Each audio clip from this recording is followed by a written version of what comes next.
Hello everybody and welcome to Storm Reads, and today I'm going to be doing the second half of my anticipated reads, books that I thought sounded really cool that are coming out in the third quarter. I had a lot of middle grade, and so I thought it was better just to split it up from middle grade and then adult books, and so that's what I've done. These are adult or young adult. They're mystery, thriller, horror, stuff like that. Stuff that just, you know, wasn't middle grade. Anything but middle grade. And I didn't have as many of them as I did middle grade, but I do have a fair amount. And so July I have The Housekeepers by Alex Hay, and it comes out July 4th from Graydon House. And I thought this one just sounded kind of cool. It seems like it might be kind of like a mystery thriller, and it says the night of London's greatest ball, a bold group of women downstairs launch a daring revenge heist against the Mayfair Society. And it's a historical novel about power, gender, and class. And this one, it just sounded kind of fun because it's about Mrs. King, who's no ordinary housekeeper. She grew up with, like, in the world of con artists and thieves. And when she gets dismissed from her position, she decides to take revenge on the Mayfair people.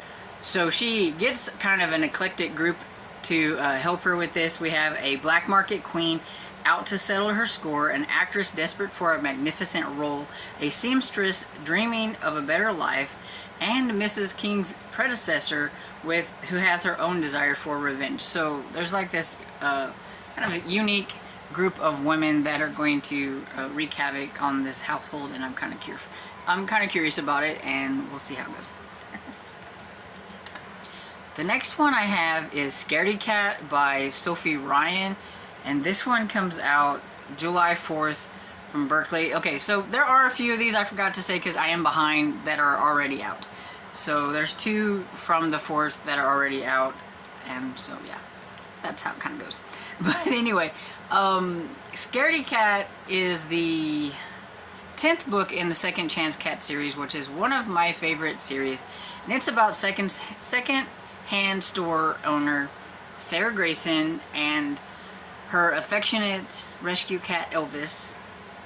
And also there is a group of senior sleuths called the Charlotte's Angels, and so they usually get into some antics that are quite fun. I'm not going to go over exactly what this one is about in case there's some kind of spoilers, but it does feature a house that has a haunting history and a ghost hunter who dies, so it sounds like it could be kind of interesting, and I can't wait till that one comes out. Well, that one's already out, but I can't wait to get to that one. That's what it is.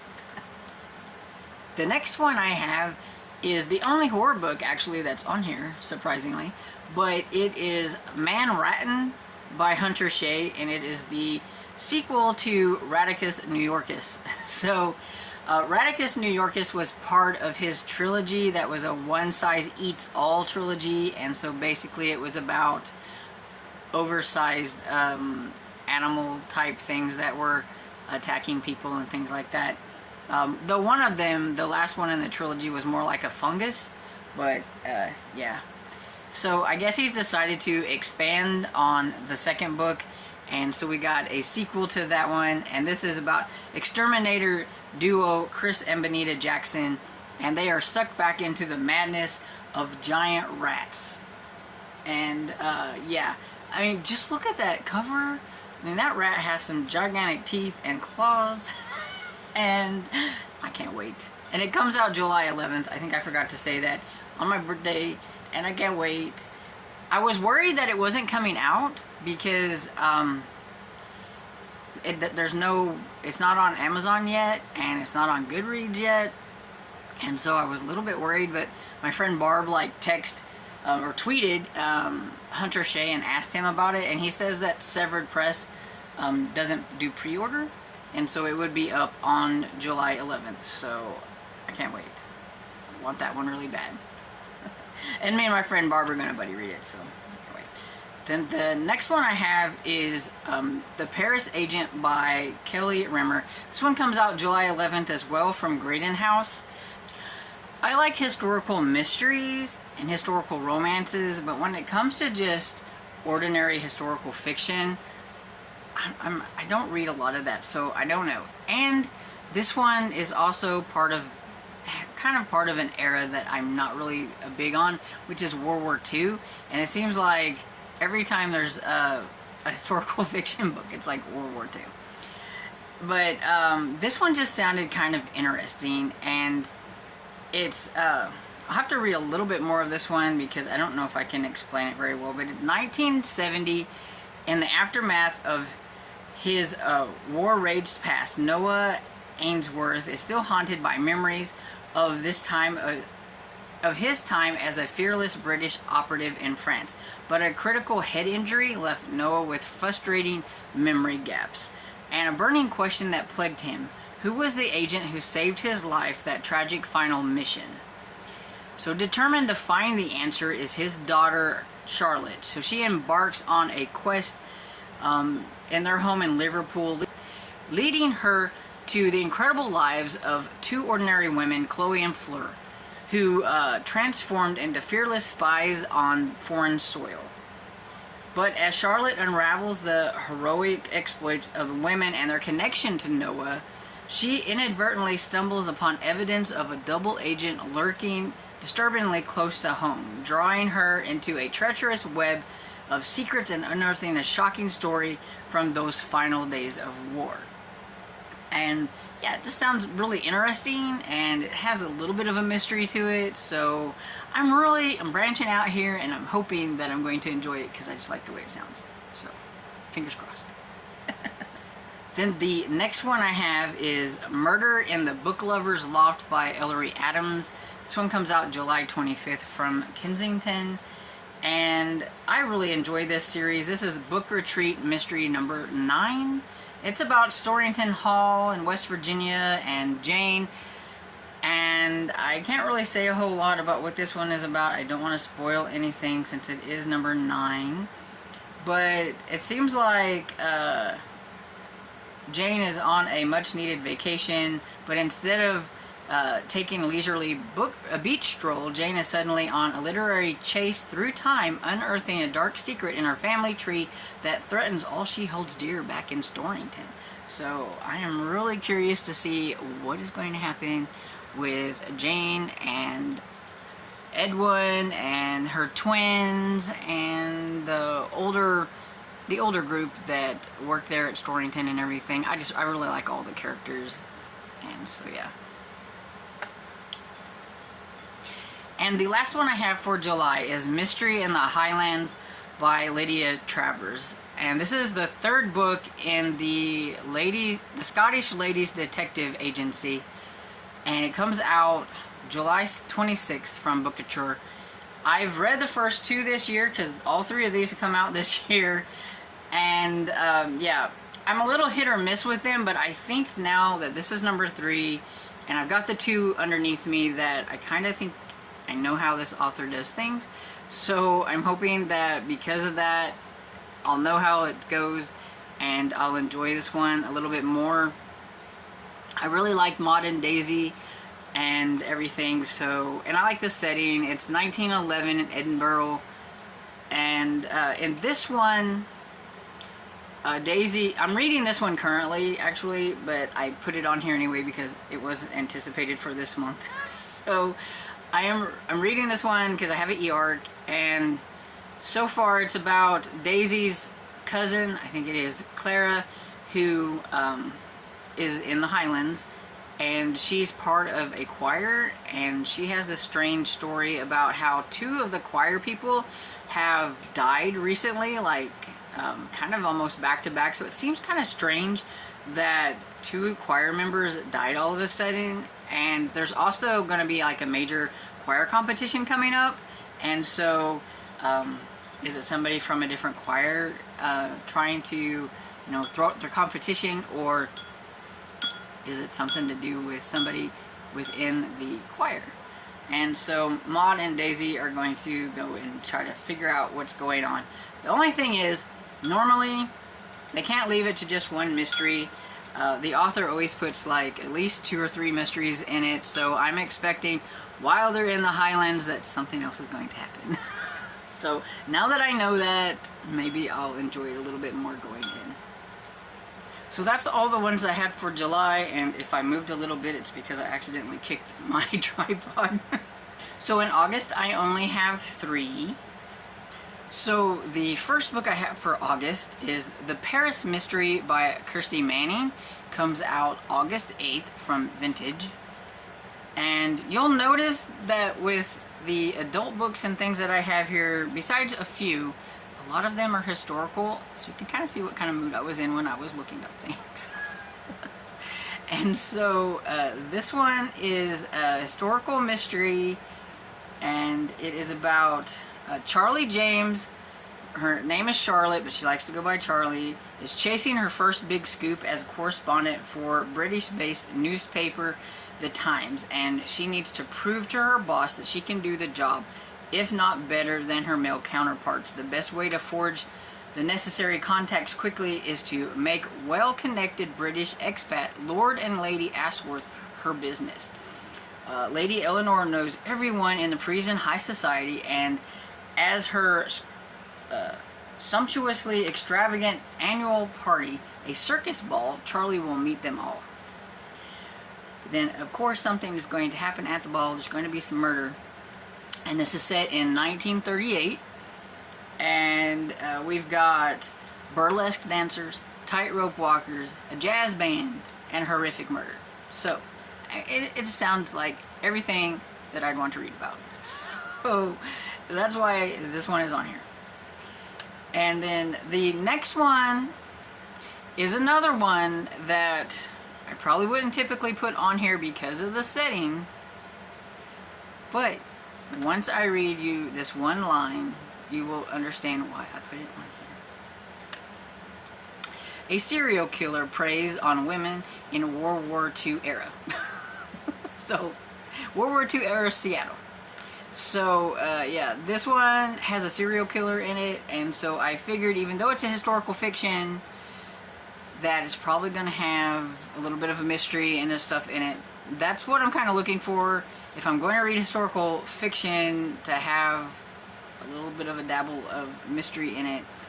And this one is about 1943 Seattle. And it says, while raging war reshapes the landscape of Europe, it impacts is felt thousands of miles away too. Before the war, Nora Kenley was one of the countless housewives and mothers in her comfortable Capitol Hill neighborhood.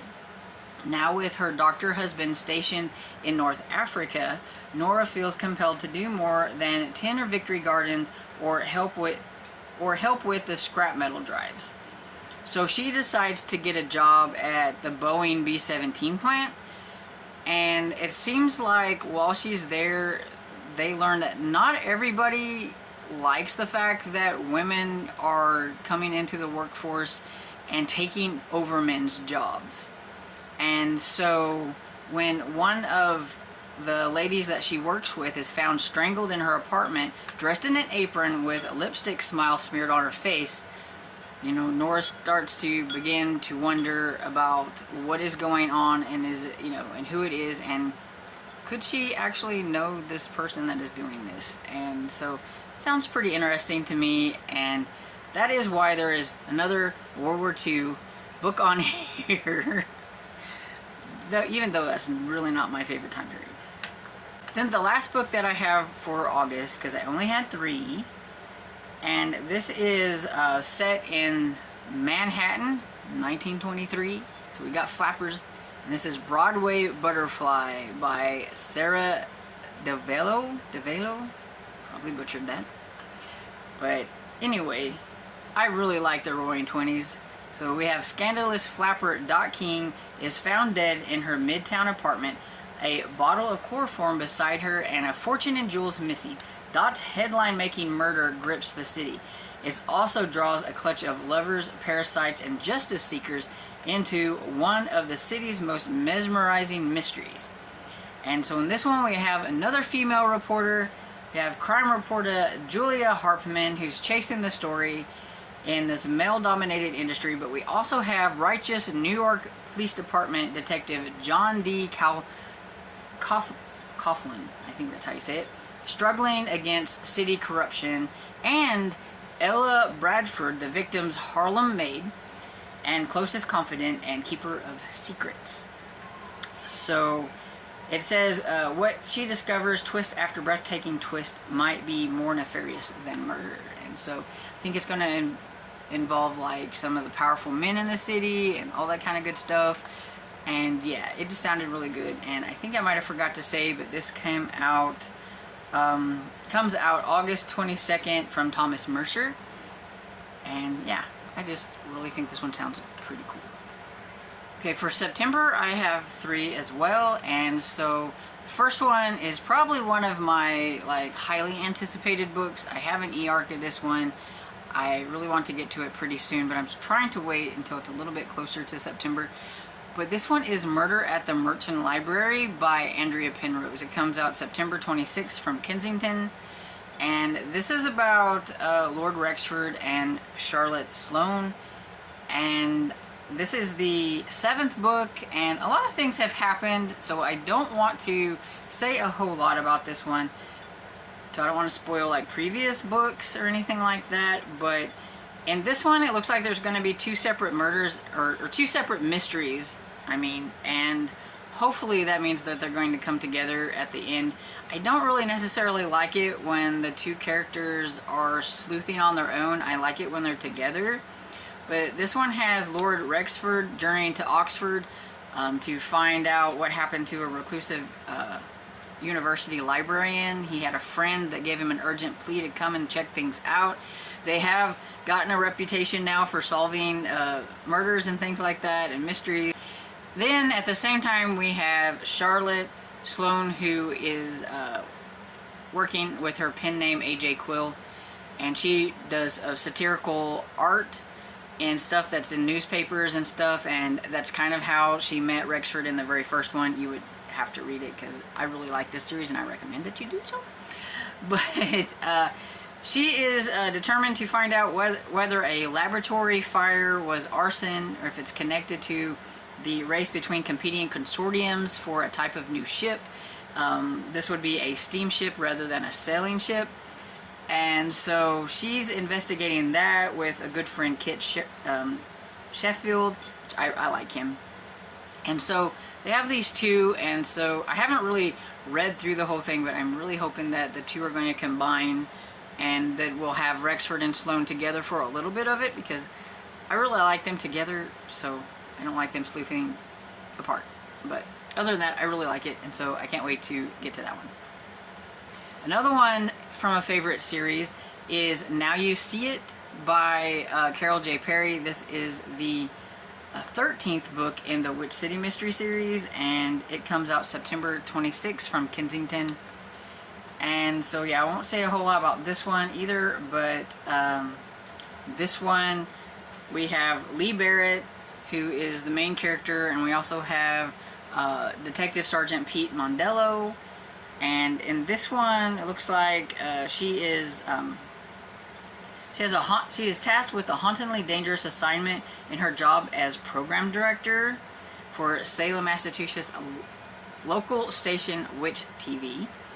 And so, of course, there's probably going to be a murder. And she also has a clairvoyant cat named Orion. And this one I would say is lightly paranormal, so know that going into the series. I don't think it's very paranormal. Others don't agree with that. But I don't think it's got very much paranormal in it. But she is a scryer, and she can use like shiny objects to see like future or what's going on, like little snippets of things, which has helped her solve crimes in the past. And so yeah, I really like the series. And then the last book that I have is Secrets Never Die by Vincent Ralph. And this one is, I believe, yeah, it's a young adult mystery thriller, but it sounded kind of cool. And so it says, we call it The Dark Place. I don't know who built it or when, but for us it's special. Every year Sam Hall and his friends hold funeral for their secrets in an abandoned hut in the woods that they call The Dark Place. But this year, their secrets are starting to back from the dead and starting to haunt them. So Sam is a former child star whose career went up in flames, literally. And evidently, him and his friends have some secrets from what happened. Then the secrets that are no longer staying buried, they're wanting to come back. And so that means that somebody from the past is blackmailing them with their dangerous secrets. And Sam isn't sure who he can trust, who's watching him, or how far he's willing to go to bury the past once and for all. And so it says, when you're alone in the dark, some things won't stay hidden. And I just thought it sounded really cool. And so I'm hoping it is. And I don't know, I think, did I forget to say, it comes out September 26th from Macmillan. I always forget to say that. But yeah, so these are the books, the other books besides middle grade books that I think sound like they're going to be really good. Some of them are anticipated books for series that I am interested in, or for series that I'm already reading. But there's a few here that are new that I think, I'm hoping at least, will be interesting. And maybe I put some new books in front of you. Let me know if any of these books sound good to you down below in the comments. And I hope you enjoyed this video. And if you did, please give it a thumbs up and subscribe. And I will see you all in the next video.